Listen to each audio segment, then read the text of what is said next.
अभी तक आपको लगता होगा कि डोरेमोन और शिनचैन और ये सब एनीमे केवल एक नॉर्मल प्यारे से कार्टून है, बट नहीं भाई, इन एनीमेस के कुछ स्केरी एपिसोड्स भी हैं जो कि रिलीज हुए हैं केवल और केवल जापान में। और आज हम देखने वाले हैं ये एपिसोड्स कौन से हैं। तो गाइस वीडियो में चलने से पहले फटाफट सब्सक्राइब कर दो और लाइक जरूर करना। तो गाइस ये वीडियो बनाई है व्हाट द फैक्ट ने। भाई बहुत अच्छा नाम रखा है, बहुत अच्छा नाम है। तो यार आज हम डोरेमोन और शिनचैन के 3 हॉरर एपिसोड्स को देखने वाले हैं। जहां पहले एपिसोड में ये ब्लैक फिगर वाली मिस्ट्री है, वहीं पर सेकंड एपिसोड शिनचैन और आईने का एक गाइस एक और चीज बता देता हूँ, मैंने डोरेमोन और शिनचैन बहुत ज्यादा नहीं देखा है। डोरेमोन तो मैं बहुत देखता था, बट शिनचैन मैंने बहुत कम ही देखा है।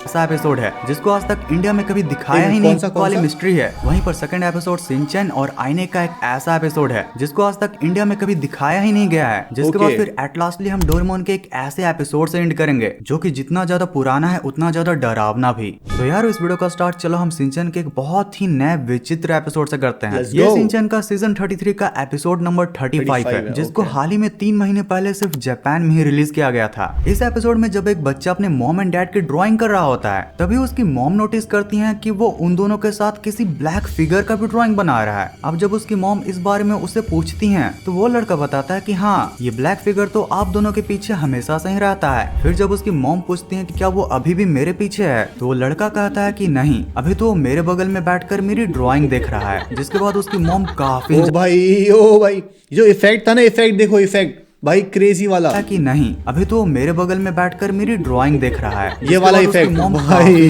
Nice man. अब इधर दिखाया जाता है कि इन सारी ही चीजों को शिनचैन अपनी टीवी पर देख रहा होता है कि तभी उसकी भी मॉम आती है और उसे वॉशरूम को साफ करने के लिए कहती हैं। शिनचैन ऐसा करना तो नहीं चाहता था, बट मॉम के गुस्से की वजह से वो जब वॉशरूम जाकर गेट को खोलता है तो पूरी तरह डर जाता है। वहाँ पर एक बहुत ही अजीब ब्लैक फिगर था। शिनचैन जल्दीबाजी में बाहर से गेट बंद करता है और उसे कहता है कि तुम आराम से अपना समय ले सकते हो। लेकिन जब वो मॉम की डांट खाकर फिर से वापस वॉशरूम में आता है, तो वो देखता है कि इस बार वो ब्लैक फिगर वो वॉशरूम की सफाई कर रहा है। सफाई वाला है भाई, बात करता है तो उसे महसूस होता है कि इस मास्क के पीछे कोई लड़की है। बात करते करते जब वहाँ पर शिनचैन की मॉम आती हैं, तो पहले तो वो उस ब्लैक फिगर को देखकर डर जाती हैं, और फिर जब वो ब्लैक फिगर अपने हाथों से कुछ डार्क मैजिक करता है, तो शिनचैन की मॉम उसे अचानक से अपना फैमिली मेंबर बताने लगती हैं। अब शिनचैन ये सब देखकर बहुत ही ज्यादा डर जाता है। मॉम के जाने के बाद जब वो ब्लैक फिगर शिनचैन से पूछता है कि शिनचैन, मैं तुम्हारी फैमिली मेंबर हूँ ना, तो शिनचैन जब उस बात को इग्नोर करके वहाँ से जाने लगता है, तभी हमें बैकग्राउंड में एक बहुत ही अजीब डरावना बच्चा दिखाई देता है। अब इन सब चीजों को देखकर शिनचैन काफी ज्यादा नर्वस होता है। अब इधर हमें दिखाया जाता है कि वो ब्लैक फिगर अपने डार्क मैजिक से हिमावारी और साथ में हैरी को भी अपने वश में कर लेता है। शिनचैन के पूछने पर हैरी उसे डांटते हुए कहते हैं कि ये हमारे परिवार का ही सदस्य है। यार वो ब्लैक फिगर अब पूरी तरीके से शिनचैन के घर पर छा गया था। शिनचैन को छोड़कर उसे सभी अपना फैमिली मेंबर मान रहे थे। इसलिए जब शिनचैन के सारे फैमिली मेंबर एक साथ डिनर कर रहे होते हैं, तो शिनचैन से रहा नहीं जाता और वो सबको कहता है कि मैं इस पर्सन से हेट तो नहीं करता हूँ, लेकिन अचानक से कोई भी आकर हमारा फैमिली मेंबर कैसे बन सकता है। अब इन बातों को सुनकर जब वो फैमिली मेंबर वहाँ से चला जाता है, तो अचानक से शिनचैन के मॉम एंड डैड शिनचैन पर बहुत ही ज्यादा गुस्सा करने लगते हैं। उसे कहते हैं कि तुम्हारी हिम्मत कैसे हुई हमारे फैमिली मेंबर से ऐसे बात करने की। हमारी भी भाई नाइस।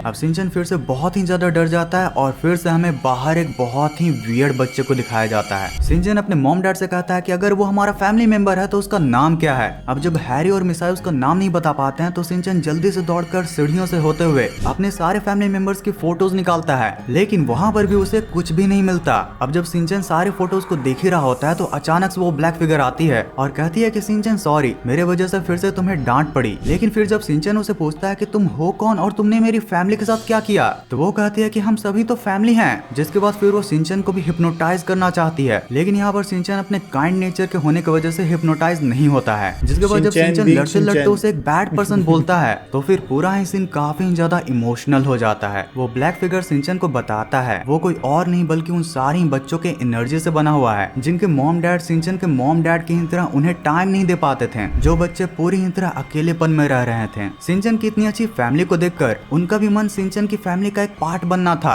अब शिनचैन ये सब सुनकर कहता है कि ठीक है, अगर यही सब बात है तो तुम मेरे फैमिली मेंबर बन सकते हो। लेकिन फिर वो ब्लैक फिगर बोलती है कि शायद अब मैं ऐसा नहीं कर पाऊंगी, क्योंकि जिसके बाद यार ये एपिसोड थोड़ा पॉजिटिव वाइब के साथ एंड हो जाता है। अब अगर शिनचैन के क्रिएटर इस क्योंकि का जवाब दे पाते तो बहुत ही अच्छा रहता। लेकिन बहुत अच्छा लगा भाई, दिल छू लिया भाई, दिल छू लिया भाई। Nice, very nice. कि अब शिनको की स्टोरी की तरह वो इसे कुछ और एपिसोड में खींचना चाहते हैं। वैसे यार अगर तुम इस ब्लैक फिगर के बॉडी टाइप को देखो तो तुम्हें शिनचैन के एक और एपिसोड के बारे में याद आएगा। याद है वो हॉरर वाला डीवीडी का एपिसोड? उसमें भी शिनचैन के मॉम एंड डैड लगभग ऐसे ही ब्लैक फिगर में बदल रहे होते हैं। वैसे यार उस एपिसोड को तो तुमने कहीं ना कहीं से देख ही लिया होगा, लेकिन चलो तुम्हें शिनचैन का एक और ऐसा फ्रेश एपिसोड बताता हूँ जो कि लिटरली आपके मिरर को देखने का नजरिया ही बदल देगा। तो एपिसोड का स्टार्ट में शिनचैन एक आईने के सामने। और गाइस ये मत सोचना है बोल क्यों नहीं रहा है भाई, मैं ये वीडियो पहली बार देख रहा हूँ तो मुझे बहुत इंटरेस्ट आ रहा है भाई इसकी वीडियो में। व्हाट द फैक्ट भाई, बहुत ऑसम वीडियो बना रखी है भाई तुमने। आपके मिरर को देखने का नजरिया ही बदल देगा। तो एपिसोड का स्टार्ट में शिनचैन एक आईने के सामने बैठकर अपनी मॉम की लिपस्टिक से प्रैंक कर रहा होता है, जिसे देखकर उसकी मॉम उस पर काफी ज्यादा गुस्सा करती हैं और कहती हैं कि अगर तुम रोज इतनी ही ज्यादा बदमाशियां करोगे तो एक दिन इस आईने का शिनचैन बाहर आकर इस दुनिया में तुम्हारी जगह ले लेगा। ऐसा ही सच में हो जाएगा, ऐसा ही सच में हो जाएगा कुछ ना कुछ। Let's see. जाओ और जाकर चुपचाप बाहर की घास साफ करो। अब स्टार्टिंग में तो शिनचैन को ये मजाक लग रहा होता है, लेकिन फिर हम ऑडियंस को दिखाया जाता है कि मिसाई की ये बात सुनकर जैसे ही शिनचैन बाहर की ओर भागता है, अचानक से शिनचैन का वो आईना चमकता है। अब शिनचैन का पीछा करते करते मिसाई को लगता है कि शिनचैन खेलने चला गया, लेकिन जब वो अपनी बैकयार्ड में आती है तो देखती है कि वहाँ पर शिनचैन तो घास को साफ कर रहा है। पर हम ऑडियंस को दिखाया जाता है कि शिनचैन का एक्सप्रेशन कुछ ज्यादा ही अजीब था। कैमरा शिफ्ट होता है और हमें पता चलता है कि शिनचैन अपने दोस्तों के साथ खेल रहा है। फिर जब वो घर के लिए वापस आ रहा होता है तो काफी डर रहा होता है कि अब उसकी मॉम तो उसे बहुत ही ज्यादा डांटेंगी। लेकिन फिर जब वो डरते डरते घर पहुंचता है तो सरप्राइजिंगली मिसाई उसे देखकर काफी खुश होती है। वो कहते हैं कि शिनचैन तुमने घास की सफाई करके बहुत ही अच्छा काम किया। शिनचैन के मजे भाई, मजे पैंगर। जरा मुझे बताओ कि वो पुडिंग खाने के बाद तुम्हें कैसे लगी? अब शिनचैन पुडिंग की बात सुनकर कहता है कि मॉम पुडिंग वो आपने किसको दिया? जिसके जवाब में वो बोलते हैं तुम्हें, क्योंकि तुमने गार्डन की सफाई की थी। अब शिनचैन ने ना गार्डन की सफाई की थी और नहीं कोई उसे पुडिंग मिला था, जिसे को सोचकर शिनचैन काफी ज्यादा कंफ्यूज्ड और डर जाता है। अब जब इतना सब चल ही रहा था तो उसकी मॉम उसे सीरो को घुमाने का काम देती है, जिसको शिनचैन टालकर फिर से खेलने के लिए वापस चला जाता है। और फिर से वही जो उसका बहरूपिया है वो उसको कर देगा। फाइनली जब खेलकर वो वापस आ रहा होता है तो उसे फिर से डर लगता है कि इस बार मॉम ने फिर काम दिया था और मैंने नहीं किया। लेकिन फिर जब वो घर पहुंचता है तो उसकी मॉम काफी ज्यादा खुश होती हैं। वो कहती हैं कि शिनचैन आज तुमने घास भी साफ किया और सीरो को भी घुमाया, तुम बहुत ही अच्छे लड़के हो। वैसे सीरो को घुमाने के बाद नैनाको दीदी के साथ खेलकर कैसा लगा? अब शिनचैन ये सुनकर बहुत ही ज्यादा डर जाता है। उसे लगता है कि ये कौन है जिसने उसकी पुडिंग भी खा ली और नैनाको दीदी के साथ खेल भी लिया। अब ये सब सोचकर शिनचैन जैसे ही दूसरी तरफ देखता है उसे दीवार के उस पार एक और शिनचैन दिख रहा होता है, जो कि उसको देखकर एक बहुत ही हॉरिफिक सा स्माइल दे रहा था। भाई जो बच्चे वीडियो देख रहे होंगे ना भाई, वो बच्चे कह रहे होंगे मम्मी हटाओ, मम्मी शिनचैन हटाओ। शिनचैन जैसे उसका पीछा करता है वो बहुत ही जल्दी आई। वैसे एक बात है गाइस, पता है ऐसे एपिसोड्स होने चाहिए एनिमेज में यार, मतलब जो बच्चों को डरा के रख दे भाई, बच्चों को भी डर लगाओ भयंकर।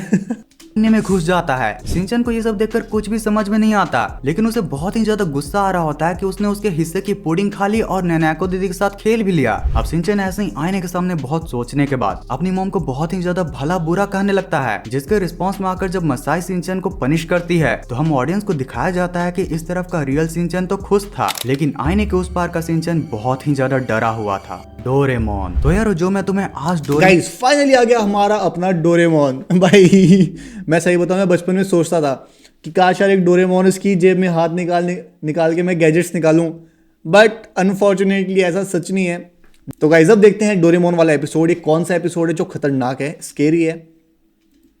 डोरेमोन के एपिसोड के बारे में बताने वाला हूँ। वो इतना ज्यादा विजुअली क्रीपी था कि उसे आज तक इंडिया में किसी भी टीवी पर दिखाया ही नहीं गया है। तो एपिसोड का स्टार्ट में यूजुअली डोरेमोन और नोबिता टीवी देख रहे होते हैं। और गाइस शायद ये वाला एपिसोड बहुत पुराना एपिसोड है। तभी उनकी मॉम आकर बोलती है कि ये बल्ब खराब हो गया है, नोबिता तुम बाहर से नया बल्ब ले आओ। अब नोबिता बीइंग आलसी नोबिता काफी ज्यादा कंफ्यूज होता है कि वो टीवी देखे या फिर बाहर जाकर बल्ब लाए। अब इसी को सॉल्व करने के लिए वो डोरेमोन को परेशान करता है, जिसके बाद फिर लास्ट में डोरेमोन परेशान होकर उसके लिए एक बेड निकालता है। अब नोबिता तो तुरंत ही उस पर लेट जाता है, लेकिन फिर जो डोरेमोन अपने पॉकेट से निकालता है उसके बारे में नोबिता ने कभी सोचा भी नहीं होगा। डोरेमोन लिटरली अपनी कटिंग मशीन को निकालकर नोबिता के सामने रख देता है। अब पहली बार नोबिता तो इसे देखकर काफी डर जाता है। नोबिता की तो भाई मैं फटकी नहीं बोल सकता, अब तो बोल ही दिया, तो नोबिता की फटकी होगी भाई देखते ही। लेकिन फिर सोचता है कि हो ना हो ये किसी मैजिक ट्रिक की ही तरह उसके लिए कोई नया वर्कर ले आएगा। लेकिन डोरेमोन बिल्कुल भी ऐसा नहीं सोच रहा था और नोबिता को वो लिटरली हाफ ऑफ पीसेस में बांट देता है। अब नोबिता इसे देखकर काफी डर जाता है और डोरेमोन से रोते हुए बोलता है कि तुमने ऐसा क्यों किया, जिसके जवाब में डोरेमोन सारी मिस्ट्रीज को रिवील करते हुए ये बताता है कि नोबिता अब तुम्हारे ये अपर हाफ आराम से यहाँ पर टीवी देख सकता है, वहीं पर अब तुम्हारे इस लोअर हाफ में मैं इस ब्रेन मशीन को डाल देता हूँ जिससे बाहर से लाइट बल्ब लाने का काम तुम्हारे ये लोअर हाफ करेगा। और अब नोबिता ये सब देखकर काफी खुश हो जाता है और देख के लोगों की फटके चार भाई। लेकिन आगे जो उसके साथ होने वाला था उससे उसकी सारी खुशियां गायब होने वाली थीं। तो जब नोबिता का लोअर हाफ उसके लिए लाइट बल्ब ले आता है तो मौका का फायदा उठाकर डोरेमोन और नोबिता उससे बाकी सारे काम भी करवाने लगते हैं। धीरे धीरे उसे बिल्कुल किसी नौकर की ही तरह ट्रीट करने लगते हैं। अब जब ये सब चल ही रहा था कि अचानक से बाहर की डोरबेल बजती है। बाहर जाकर जब वो देखते हैं तो वहाँ पर सुजुका उनको कार्ड्स खेलने के लिए बुलाने आती है। अब नोबिता ये सुनकर काफी ज्यादा खुश हो जाता है और वो दोनों ही सुजुका के घर पर जाने लगते हैं। पर तभी रास्ते में उनको जियान और सुनियो मिलते हैं। अब जियान और सुनियो अपने नेचर के अकॉर्डिंग नोबिता को तंग करते हुए उसे फुटबॉल खेलने के लिए फोर्स करते हैं, लेकिन नोबिता तो कार्ड्स खेलना चाहता था। पर जब जियान और सुनियो उसको मारने की धमकी देते हैं तो डोरेमोन को यहाँ पर फिर से नोबिता की बॉडी को 2 पार्ट में बांटना पड़ता है, जिसके बाद फिर नोबिता का लोअर हाफ जियान और सुनियो के साथ फुटबॉल खेलने चला जाता है। वहीं पर अपर हाफ यानी कि हमारा रियल नोबिता सुजुका के साथ कार्ड्स खेलता है। अब फिर से काफी चीजें नॉर्मल हो गई थी, लेकिन फिर अचानक से फुटबॉल ग्राउंड में कुछ बहुत ही अजीब होता है। फुटबॉल खेलते खेलते नोबिता का लोअर हाफ अचानक से जियान पर हमला कर देता है और फिर बहुत ही तेजी स्पीड से भागने लगता है।